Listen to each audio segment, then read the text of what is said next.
no friends, and then you'd have to move. And on the Stanford side, the guy, he was in, maybe our great-grandfather, he was in the RIC, moving around again, and one of his sons was a soldier. So no main spot for any of them to sort of get to grips with. So in the early years when I started, it was about 96, 97, and I realised when I copied that page that I actually missed out the name of the guy who wrote the book, who's David Leahy.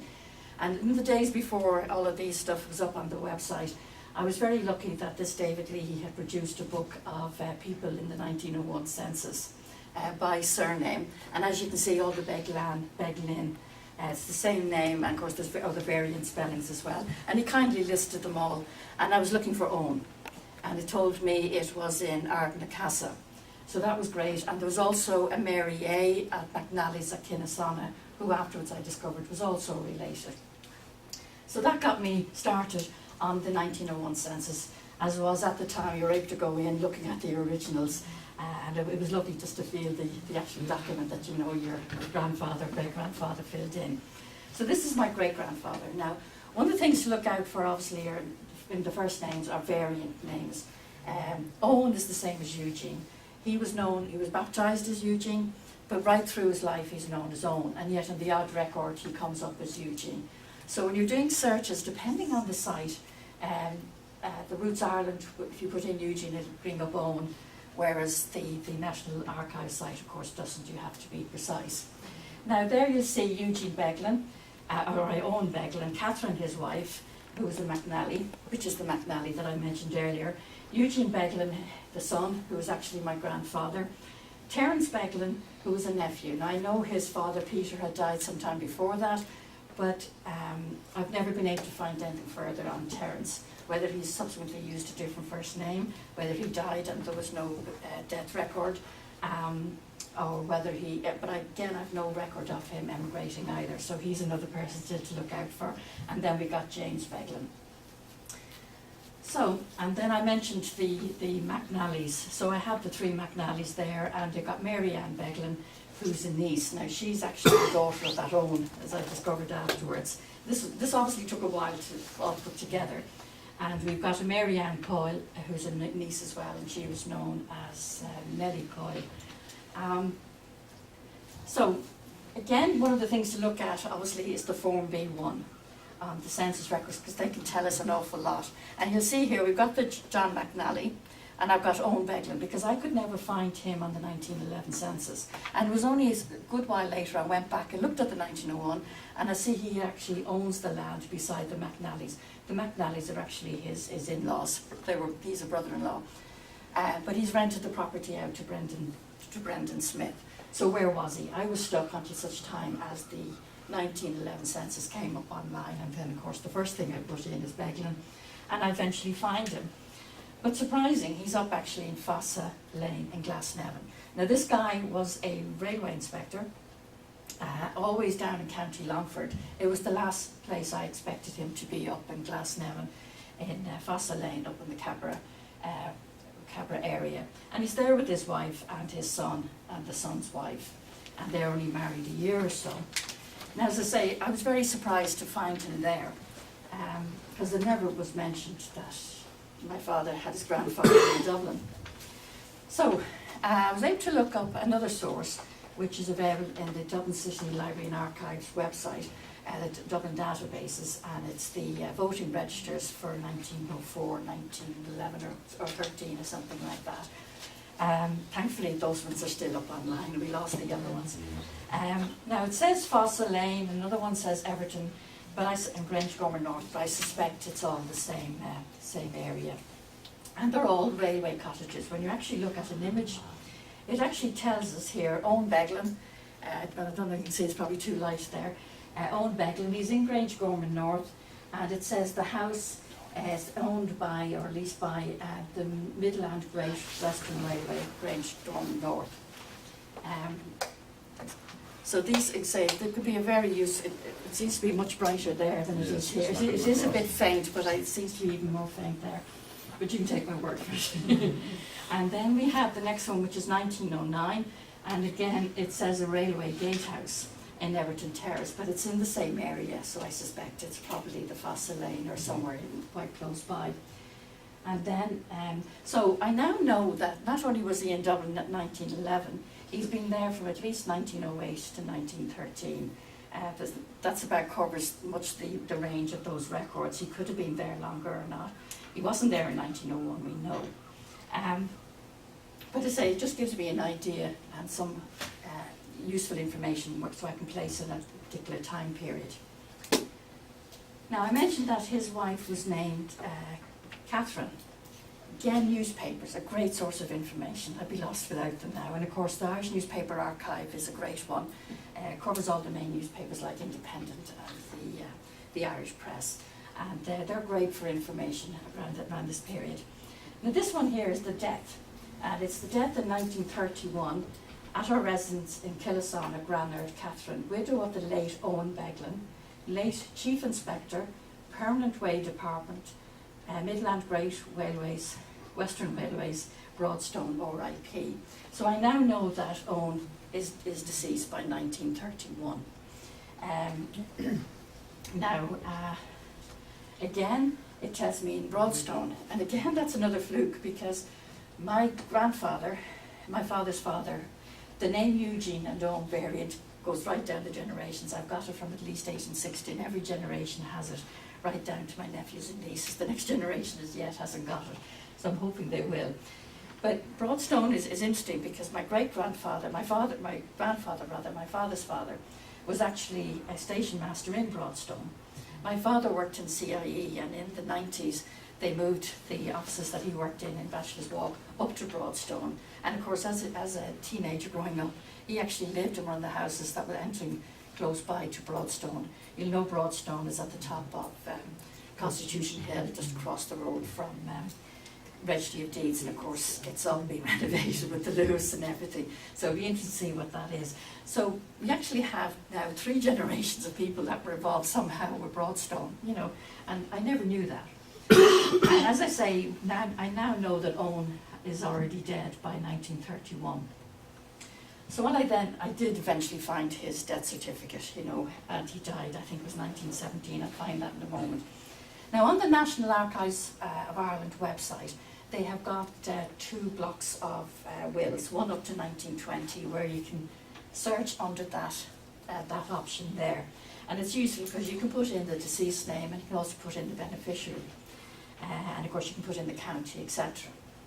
So again, we can put in Beglan under the deceased, or you can put it in under the beneficiary, because again you'll get some additional ones that you mightn't have known otherwise.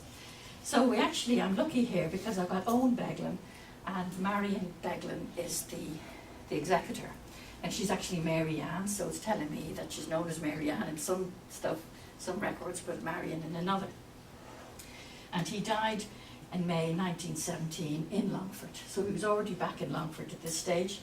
And it doesn't tell me too much extra there, other than we know he's back in Killisana, and he died, and was granted to Marion Beglan, spinster, affects £87 odd. I don't know how much value that is in today's terms, but it seems to be reasonably okay. So many years ago I looked up the will, and now this must be probably a good 10, 12 years at least that I looked up the will for Owen Beglan. And one of the things, the usual, you know, who gets what, the family, and a few shillings to the priest or pounds to the priest for saying the mass, etc., etc. It mentions he wants to spend, or £20 rather, is to be spent in the erection of a tombstone over his remains. And then a couple of weeks later, there's a codicil changing that from a tombstone to a headstone. Obviously, somebody got the wording wrong. And as I say, he died in May 1917. But I couldn't find any mention of where he was buried. The notice in the newspaper didn't show it. Obviously the death record doesn't show it, the will doesn't show it, he doesn't mention it at all. So how was I going to find out where that was? As luck would have it, on the 7th of October 1952, Marion Beglan, the daughter, she dies in Granard, and the death notice in the newspaper tells me that she's regretted by her sorrowing brothers, which would be right, she's no sisters, just her brothers, and her nephews, nieces and nephews, and says when the funeral is going to be. But the useful information it gives me, and it's the only place I found it, was that she was going to be buried in the Coulomber family burial plot. So I now know it's not just her buried there, but there's likely a few others there as well. And of course that's when the fun starts. Where is this Coolambra? So I went into Longford County Library. Now again, County Library is a great source of information, some better than others. Obviously we're all familiar with the Clare one and Waterford and the Kerry County Council ones, but Longford has some useful stuff. Although when I went in last week to recheck something that I had already got, I couldn't find the extra information that I'd actually got. So they seem to be adjusting it. So here we have a summary of the County Longford Graveyard Survey. Also too here should show you that there are two very useful guides about graveyards, the care and conservation of graveyards, and another one, earlier one as well. They were both in printed format originally, but they're available now in PDF just to download. Very useful. Now, say this is the sheet that is currently on the website, but it tells me Coolambra, and it tells me, I can't remember what that no is, so it's listed. And this is the bit that is now missing from the website. There is a link to click on, but nothing happens, so whether they're doing some adjustments to it or not, I don't know. But it was very useful. It's dated 2005, so hopefully they are updating it. Now, there's good news and there's bad news. It does tie in. Coolambra is the townland, the parishes street, which ties in again with where my family is, the parishes street. It actually straddles both Longford and Westmeath, which is useful, and I'll come across to that in a moment. Now, the current status is, say, this is dated 2005. The old section, according to the Doran report, was closed in December 1955.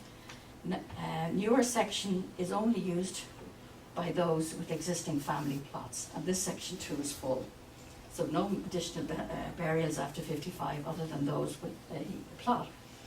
Now, the other useful thing down here, if I can find it now, sorry, excuse me.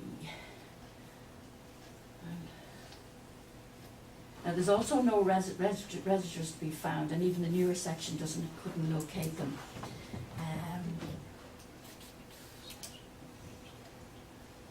Oh yes, this one, graveyard description, I knew it was there. Old section is completely overgrown, standing memorials in the new section, and it said that there were many memorials in the old section and they're published in the Memorial of Deeds. Now, they also had a couple of photographs. So there's the photograph in 2005. Someday I will visit it, but hopefully by now it has been cleared out, because you can see over there on the far right hand side, you mightn't see it too good here, up there is one of the headstones, and it's totally overgrown in front of it, you know, so I hate to think what it might be like. Now, again, as I say, giving information about the family. I'm jumping from one type of thing to another, but you'll see it's just to give you an idea of hopefully some sources that you will find useful. Of course, the advantage of having a name like Beglan is that it's a lot easier than going in on my Rhine ancestors and my Dwars or Old Dwars. At least with Beglan, you've got some chance of finding stuff relatively easy. And I'm lucky on my mother's side, it's even rarer. It's Harkup, which is a very rare English name. So I'm very lucky that way. But this one, again, was something I didn't know, and it's from the Irish Independent in May 1936, and it concerns a robbery affecting Mrs. Mary Ann Beglan Killasonnet. Now, our Beglans are the only ones there. It's a very small townland, so she's not Mrs., she's Miss. So they say that her shop on the premises there was a hold-up. They were charged with stealing goods and cash amounting to £3.19. They brought in a revolver, although later on they discovered it was actually a fake, what you call it, a toy one. But again, the useful thing there is that she's operating some sort of a shop from the house. I did actually visit Killasonnet many years ago in 1999 with my mother and my brother, who came home from Australia, and we went down to Killasonnet, and we got talking with one of the young lads that was there, probably in his 40s, and he brought us in, and his father could remember the different Beglans and was able to fill me in with the information. As I say, it's only small little farms behind it, you know. So again, as I say, that was 1936, and she's held up with a toy revolver. Now, another one from the Connacht Telegraph, this one. It's an interesting one. Again, it involves Eugene Beglan, who's my grandfather this time. He's a station master in Ballina, and of course, as I mentioned, when you're a station master, you're moving from place to place. He was in Killashandra, he was in Moat, he was in Ballina, Boyle, and then ended up in Broadstone, Westland Row, and then ended up actually just down the road in Dunleary, which is where he retired from. But in 1928, Eugene Beglan is actually up in court because somebody is suing him because they're looking to, he's a cab driver and he's looking to get payment for a taxi that Eugene Beglan arranged. Say the interesting bit on it for me was that there's a comment here. He heard Mr. Beglan held up the train for 25 minutes at Foxford for Conway. I don't think you'd anybody get away with holding up a train for one person, but obviously in those days you were able to get away with it. Again, anybody moving around with the railways, they always seem to put in a note of the person when they move from one station to another, and I found quite a few. When I was first starting off, I wrote to the Railway Society looking for information, but again, it was late 90s. They hadn't computerised their stuff, and they actually did some researching for me, and they gave me some information, but now I've got a lot more than that, what they were able to give me. Of course, a lot of the records didn't survive anyway, but of course, everything, they've probably been adding to it over the years anyway, so someday I will get there. But I know that in 1932, he was transferred from Ballina and he took up a position at Broadstone, and that's in 1932, and it's the Irish Independent. But it shows how it's always worthwhile even looking at other newspapers for the same comment, because here we have Mr. Eugene Beglan has taken up his duties as station superintendent. Now, I don't know what the difference is between a station superintendent and a station master. Someday I'll find out what that is. But it says before his promotion he was a station master at Ballina, which is what the other one told us. But this one actually goes on to tell us he went there from Boyle nearly 10 years ago, so it gives me an idea. And of course these are places that my father grew up in, and he actually hated all the moving around. Now, petty sessions. So far I haven't found any of my Beglan or Stanford family as the defendants. I probably will someday. But they've always been there as the complainant, yeah. And of course, again, being a station master and his father a station inspector, they're the very people that are going to get caught up with some crimes or other. And as I say, Eugene Beglan brings up a certain amount. The way that the petty sessions have been done, you'll notice that a lot of the names, they may say Eugene Beglan in some entries, other entries may say E. Beglan. So when you're searching, make sure you also use the first name, because I've got that. And my great-grandfather on the Stanford side, who was in the RIC, a lot of the entries show Andrew, a lot of them only show A. So try for both. And of course, in this case here, sometimes he's Eugene, sometimes he's Owen. And of course, here I've got a mixture of both, the father and the son, Owen and Eugene. And in this case here, there were quite a number of guys who were causing some problems, and they were asked to leave the premises, and they started getting out of control. And so they were brought to court, and they were fined. And also some of them were actually charged with assault as well. And that was in Killashandra, which is where some of my father's older sisters were born, in Killashandra. And then, as I say, there's other ones where they're brought up for assault. And of course here, as I mentioned here, some of them could be O. Beglan. This particular one is in Roscommon. And O. Beglan, along with somebody else on behalf of the Midland Great Western Railway, is bringing a complaint against some guy who is in a house and won't leave, as he's required to do. But again, it just gives a bit of an idea of what the day-to-day jobs might entail. And again, the RIC I found was very useful. Although obviously from the service record, you can see what different places they went to. But the petty sessions is also a handy way to track as well. and maybe more precise as to the dates they were likely there, because they're the ones who are bringing the guys up because they haven't got tax for their pigs are out wandering, or they haven't got tax for the dogs or whatever. Now here we have Eugene Beglan, his death, and it says he was formerly a station master at Dunleary, and again it says where he had served, but it only mentions the Dublin ones, Broadstone, Western Row and Dunleary, and he retired about 2 years ago. And of course, as always, if it's a priest in the family, they often get preference over the rest of the family. So his brother-in-law, who's a priest in south of England, Stanford, my grandmother's brother, he gets mentioned first. Now it says Stanford, but of course it is Stanford. And he leaves a wife, 2 sons and a daughter. You know, so it should be the other way around. And unfortunately, within a year or two, one son and that daughter had died. Another 2 daughters had died previously here. So actually, within the space of about 4 or 5 years, my father lost his 3 sisters, his brother who was 18, the sisters were in their early 20s. There was about 2 or 3 years gap between them dying. I discovered also that his mother's father, Andrew Stanford, the RIC guy, was actually living with them and died while he was there, and then the father died as well. So in fact, there were 3, 4, 5, 6 deaths in the family within a very, very short time, you know. So it's no wonder he didn't actually talk too much about it. Again, newspapers, the obituary notices, there were always great reports on, great reports for funerals, and a lot of the newspapers, you know, who was there, and they're graded by their seniority, as it were, and status. So here we have the mass, and then it says who the mourners were, and of course Elizabeth Beglan, that's my grandmother.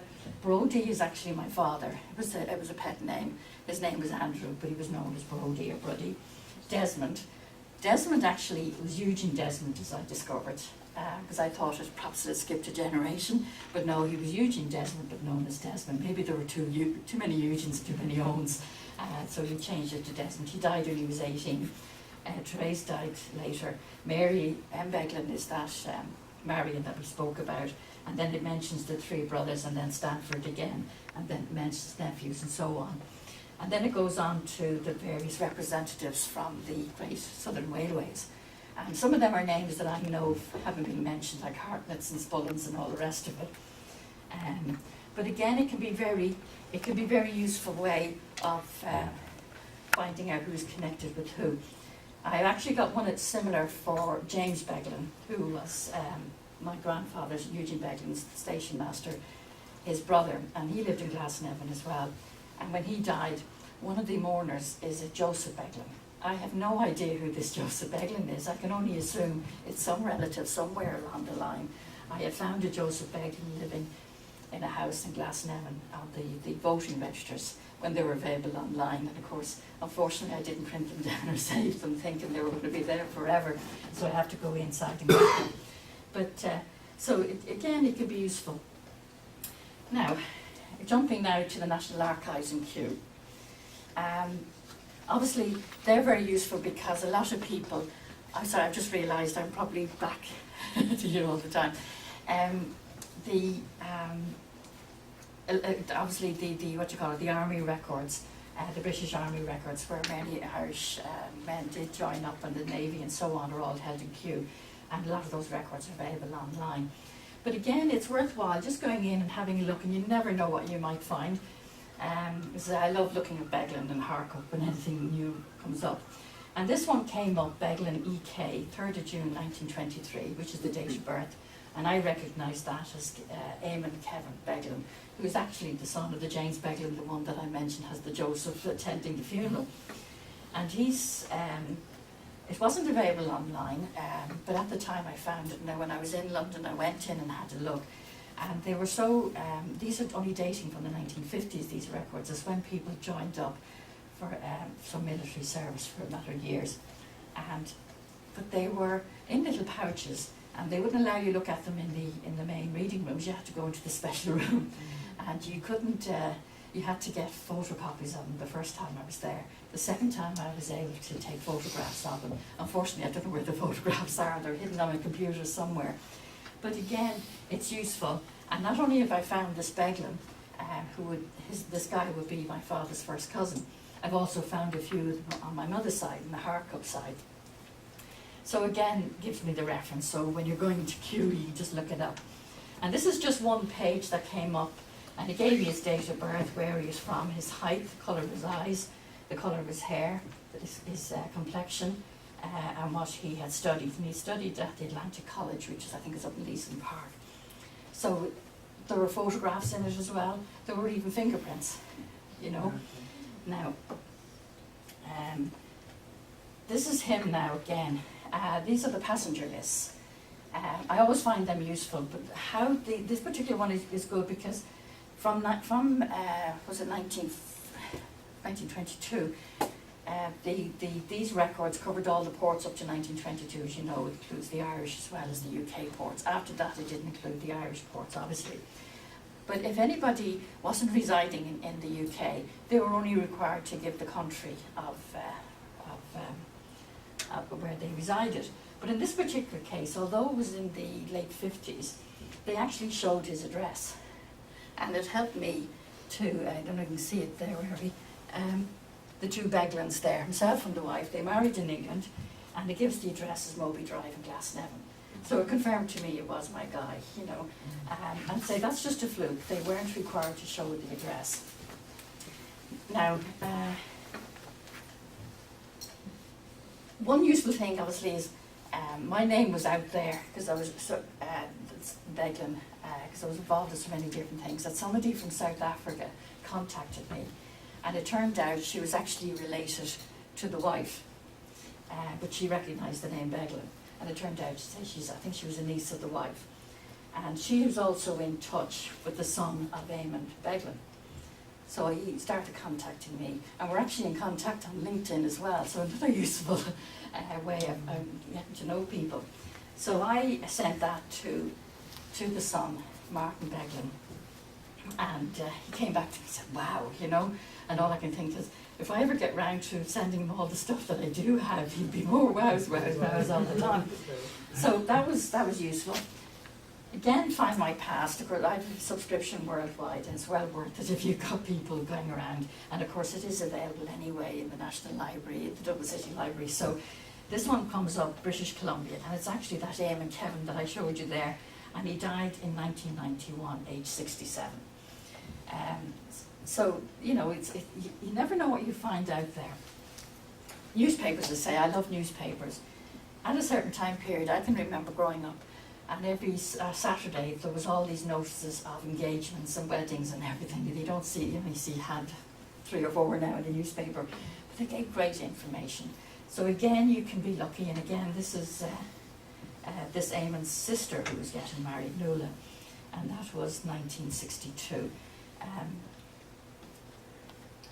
And of course, the London Gazette. Again, this is a free website. The London Gazette, the Edinburgh Gazette. And this John Joseph, who's another brother of Eugene and the James I mentioned, and it shows him applying to the civil service, and he had to do exams to get certain jobs and getting promotions, and it's mentioned there. So again, you can track people's development work-wise, and there's another one there as well when he's got another job. He's in customs and excise. He eventually got an OBE, and I know it's there somewhere in the gazettes as well, you know. Now, the 1939 register. You probably are all familiar with this, but just to recap briefly, it was, survey's not quite the right word, but done just coming up to the Second World War, finding out who the people were, their ages, family groupings, so they had them for, I think, subscription and all sorts of other things, food rationing and everything. And of course, they continued to use them even after the end of the war, because they were used by the health services. So it's only if anybody's still alive after 100 years, or they can't prove that they're dead, you cannot access it. They can only access them if they're dead. But they have been updating a lot of them. My mother now is 97. She's still redacted on her page, but her parents are there. But I know it's her that's redacted. And if they know somebody has died, they allow you to look at it. So again, just putting in Beglan. Now, I couldn't find John Joseph Beglan. The guy I knew was in the civil service in London. I couldn't find him at all. So again, obviously I had to be a little bit creative in my thinking. So I put in John Jay, and I knew he was born in 1881. And right enough, I got a load of them up. And it actually is, that the writing is so bad that he couldn't make it out, and they just had B?Lan, but it is Beglan and it is him. Because the date of birth is actually shown 4th of February 1881, which I know is correct. And he's a civil servant in the customs, and he's married. But for some reason, he's living in a hotel in Derbyshire, whether he was there temporarily or not. And as I say, the Beglan entry there, you probably wouldn't see it too well, but the middle, the second letter is quite bad. So it's not surprising they couldn't see it. Of course, as you can see, the ones that are still closed.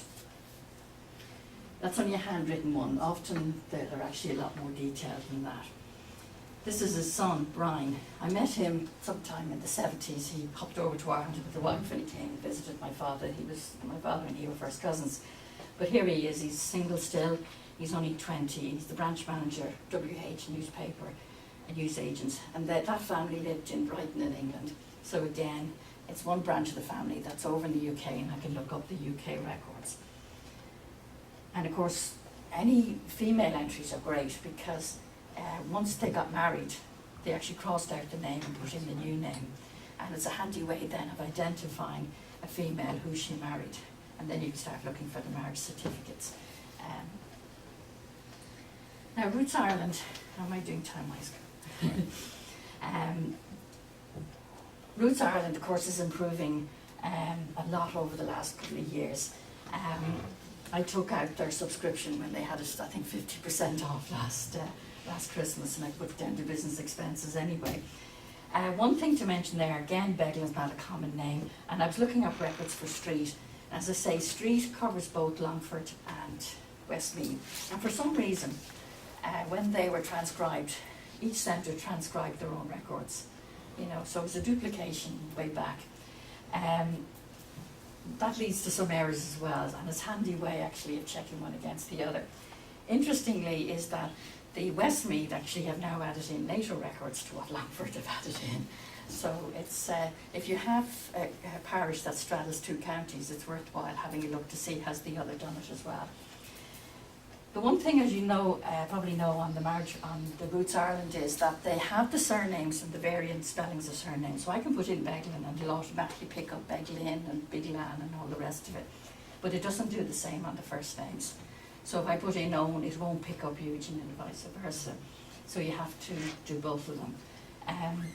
The other thing too is that I discovered that when I was doing a case for a client, you know the way we're always told you transcribe exactly as you see it. So if it says Michael on the church record, you transcribe it as Michael.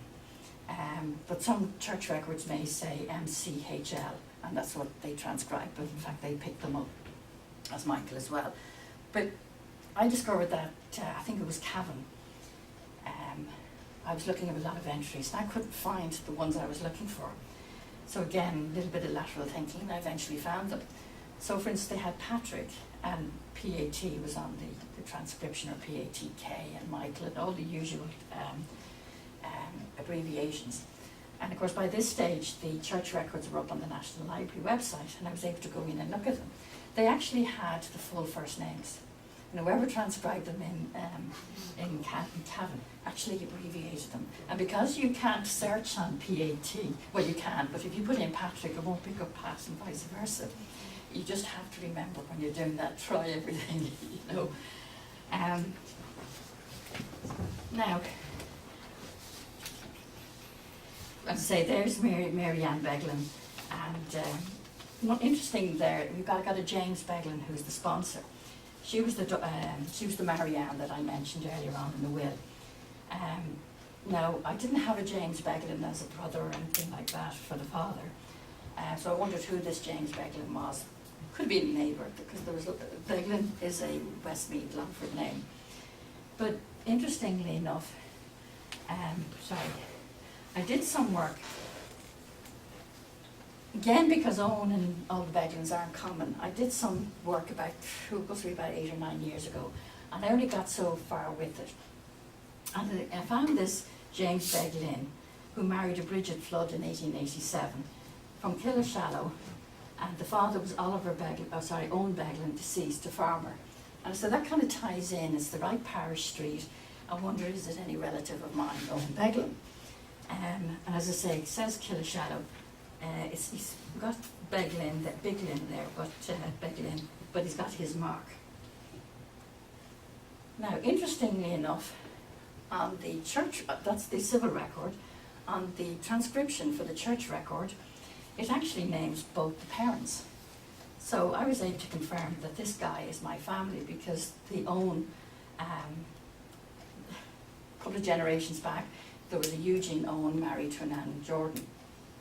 And there I have a record from the marriage only, because I can't find his baptismal record, there are some missing.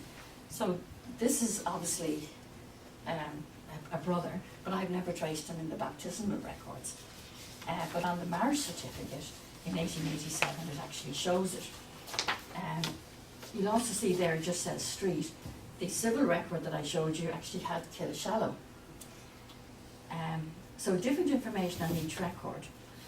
The census record for 1901 had Beglan, Killashallow. So I looked at that, and it's a James Beglan and a Kate Beglan, which is the record we just looked. Sorry, wait now. Sorry, no, that was, he married a Bridget.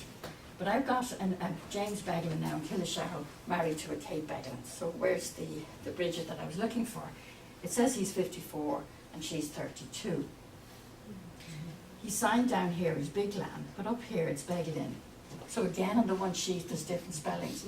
But when it comes to being transcribed by the National Archives, it's that version down there that they've actually used, just to make things difficult. Then I found that Catherine, Kate, another marriage for James, but this time he's now Begley. And he's marrying in 1900. They're both full age, a widower, Killashallow, so I know it's the same guy. And I was getting all these certs and trying to figure out where they all fitted in. And she's Achievers. And then I discovered that of the second marriage, he has a child in 1903, born on the 5th of September in Killashallow, and the mother is Catherine Cheevers. I could not find any children from his first marriage. He was married for about 15, 20 years, and I couldn't find any children. So this seems to be his first child. But unfortunately, he dies on the 14th of December, only a matter of months later, having had his first child. Now it says he's 66 there, and you may recall seeing on the census record he was 52, 54. So he's actually aged 12 years and 2 months, you know, or 2 years rather. And he's a milesman on the railway as well. Now, interesting enough, Anne Beglan, that Anne Jordan that I mentioned to you, I found her death record on the Westmeath. It's Killashallow, and again the graveyard is Coolambra. So I'm hoping that someday I've now got at least 2 that should be in the family plot, if I can get through all the shrubbery. But it's in the right area. So that's her dying at age 73 in 1888. And there's the husband, her husband dying in 1885. Again, he's saying 75. I haven't managed yet to find his baptismal record. I'm still hopeful, because some of the records for Longford do go back a bit far. But I only have this Owen going into Killashallow. I have him in the, what you could call it, the valuation office records, taking over a plot of land in 1862. He's not on Griffiths, he only took it over shortly after. So where was he before that? I've still got to find him. But at least now I know he's in the same area. Family search, again, is very useful. You'll know from the births, marriages and deaths, etc. on it. I mentioned the Stanford, the priest. He had another brother. My granny was a sister of the priest. There was another brother, Thomas, who was in the British Army. He got married in Dublin and went over abroad. Now, I knew from previous research I had done, because I'd managed to locate, they had 2 sons and a daughter. And I was able to find 2, he was in the army, and then he was based in India. And I was able to find the births of the 2 sons in the overseas army records, and I got copies of them at the time. But I could never find the daughter, who I knew was born around the 1918, 1919. But on the family search, they have a section that covers India and a few other places as well. So I went in, selected India, and I put in Thomas Joseph, and lo and behold, I get the son, Russell Aubrey, John Stanford, being baptised in Dagshire, Bengal, India, which ties in with the civil record that I have. I was never able to find his brother Cuthbert, even though I have a civil record for him. I think they moved around, so again it depends on what parish records in India have been transcribed. This is the daughter that I never found initially, but eventually I found it on the Find My Past website for the British India Returns. And there she's there, born 1919 in Bengal. What I discovered was that her father had left the army between the birth of the two sons and her. That's why I couldn't find her in the civil births. As it happens, and that's 1919, as it happens, he actually dies in June 1919. I can't recall if it's just before or just after she's born. And he died only aged 35. He was a manager for a government farm. But again, the sons did well, and also there's a lot of information in newspapers, etc., about them coming back to Ireland and then eventually going over to England. And I was able to trace an awful lot of information from them, not just in newspapers, but also various other records like the Rotary and all the rest of it. Now, another brother was Michael Stanford, and one of the things that I could remember my grandmother telling me was that he went to the States and was never heard from again. This was around, he was on the 1901 census, he wasn't on the 1911, so what happened to him? But I've managed to find him going into Philadelphia in 1906, and and he's going to stay with the Mr. George Stanford, and his last residence was at Athlone, so it ties in. Very bad copy there, you won't be able to see too much, but it does say his name. He's a clerk, he's from Athlone, and he's going to stay with George Stanford. Now, also it gives his address in Connecticut, but I've never been able to find anything further about him. Any of the census records in the US, I haven't been able to find them, so I've got a little bit further, but not much further. I mean, again, he could have just died and no record exists, or the entry is spelled wrong or clever. Now, I'm coming near the end. I mentioned earlier on about my granny telling me her mother was an O'Dwyer, and this 1911 census shows me that there's a Bridget O'Dwyer living with Andrew Stanford and his wife, and Elizabeth Beglan, who it says both of them are down as relatives, but in fact, that Elizabeth Beglan, she's only recently got married, she's actually their daughter, and Bridget O'Dwyer is actually his wife's sister. And but like that, trying to find, I have her birth certificate, but trying to find a death certificate, she never married, trying to find a death certificate for Bridget O'Brien, and I've also discovered that age is way out, at least 10, 15 years out. So I looked up the calendars. Now, when I looked it up initially, the layout was exactly the same as the period up to 1920, and it was easy just putting in Beglan as the executor, and lo and behold, her will came up. Now, to look at it, they've changed it since, and it's just a general search. And if you put in Beglan, obviously it doesn't come up because it's only doing the search on the ordinary search. It's only doing the search on the actual the name of the person who's died, not the executor. But if you go in under advanced search and put in the name of the person who's the beneficiary, not the beneficiary, the executor, and I was lucky enough to put in Beglan and it came up. So I was able to find the papers. There's a will in 1927, and it tells me that Elizabeth Beglan, which is my grandmother, was the executor. And I also looked at the will, and it actually gave everything to her. But again, it also showed her address as Ballina, which is where the family were based at the time. My father never mentioned that his aunt on the O'Dwyer was actually living with them for that time period, and never knew anything at all. The death certificate is way out in age, so I'd never have found it. Coming up then to the National Archives, again, that can be very useful. A lot of people having gone to Australia, joined up the Australian Army, First World War, and they digitised all those records, and any that are digitised are free to view. I have nobody in that one, in that period, but I do have two brothers who went out in the 1970s. Now, Australia are very tight about getting birth certificates and all the rest of it. But interesting enough, I can do a search, and I put in Beglan, and lo and behold, my two brothers' entries come up. And my eldest brother there, it actually shows his date of birth.